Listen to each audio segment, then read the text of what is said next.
Hello and welcome to Low Budget Gaming and welcome to a quick look at the new update. So we got a hot fix today, patch 1.2.3 on the 7th of January.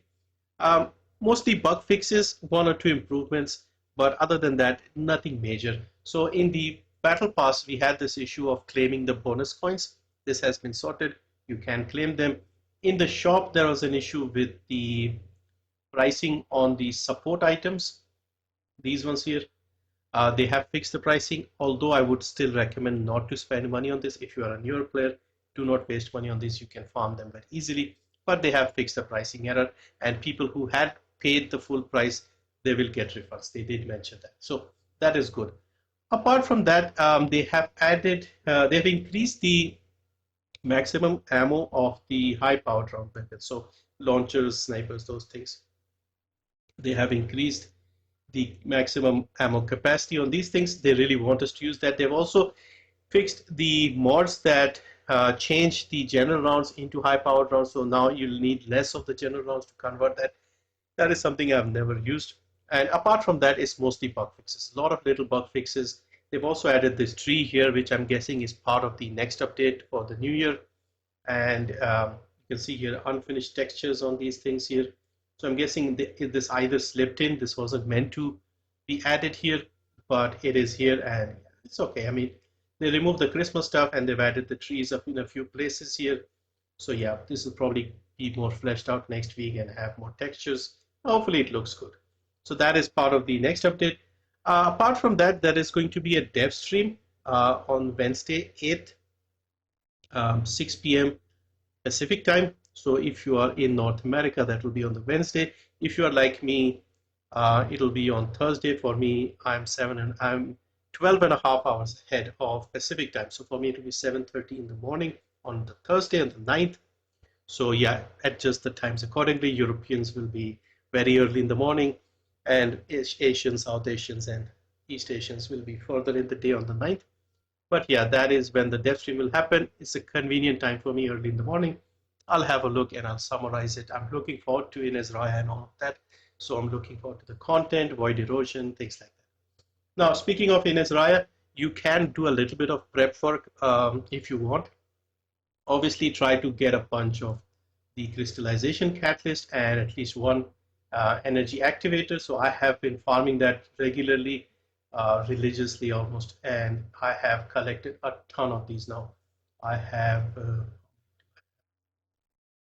75 of these here and 17 of these. So I'm sorted. I'll also work on other guns in the future, but yeah, try to get 7-8 of these crystallization catalysts. If she ends up being good and we end up building her, you'll need about 7 or 8, not too difficult. If you do the void vessel run, you'll get all the items that are required. And if you have amorphous materials, a bunch of them, you can basically find the one that has the blueprints for the crystallization catalyst. This one, for example, and go to the boss. If it's one of the early 4 bosses and you have a bossing build, this should be a piece of cake. For example, Dead Bride or Executioner, they'll be easy to get. Other than that, you can also farm a external set. If she's a skill-based Descendant, which she seems to be, she seems to have like an area effect lightning type of stuff happening. So she's probably going to use a lot of MP with her skills. So try to get a Slayer set, for example, with all the MP related roles. So MP recovery out of combat, MP recovery in combat, max MP, MP recovery modifier, all of these MP related stuff. The 4th one here, the processor is more flexible. You can pick something else like equipment drop rate increase, things like that.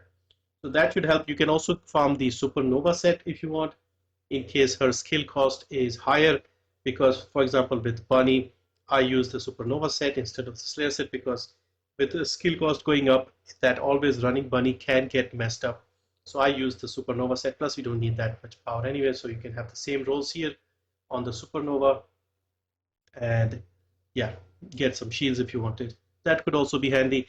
The other thing that can be very interesting is the reactors for Ines Raya.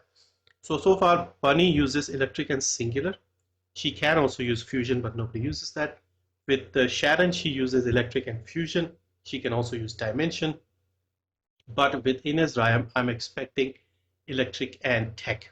Now, she could also be using one of the others. If she's using something that Sharon or Bunny is using, then it'll make our life easier. But if not, electric and tech seems to be the one that she's going to use. So if you go to the executioner boss and kill him a bunch of times, you may get these ones dropping. Not a lot, but you may get one or two every run. And if you end up with something half decent, you can save that for the future when she drops. So for example, I have tech, power boost ratio, and crit hit damage. Now they did say that she'll do damage with crit. She'll do extra damage with crit. So I'm expecting her to have higher crit. So this would be something really good. Tech power and critical hit damage. This would be an ideal reactor perhaps. Then we can also just go with hit rate and hit damage. This would be good if she doesn't have other ways of increasing the hit. In case she's using dimension, something like this could come in handy. Anything like a sort of placeholder. But yeah, if you get something that looks decent, save it and it'll make your life easier, and you can farm reactors later once you want the perfect one, once you know exactly what you need. But my guess is something like this one: tech, skill, power boost ratio, skill, critical hit damage, and critical hit rate, critical hit damage. I think these two will be more than likely the ones that she'd use. As far as farming her is concerned, I expect something involving the void vessel. I'm not expecting them to make it too easy, but also not too hard. So for example, with Keelan, we had to go and defeat the boss, get the boxes and stuff like that. We had this item here, refined void SS, which was in the broken materials boxes. I don't expect Ines Raya to have the same thing here, the refined void SS. Maybe they'll add another item that will be in the same box. So we may have to go and farm that a bunch of times. You can basically do the daily missions or run the void vessels and collect a bunch of decryption keys if you want. But other than that, I don't think it'll be too difficult to farm her. So yeah, I'll make a guide or something when she drops, but I'm not expecting the farming part to be too tricky. So yeah, that is it for this video. Just wanted to catch up with the latest changes in the game with the update and the dev stream coming up. I'm looking forward to the dev stream.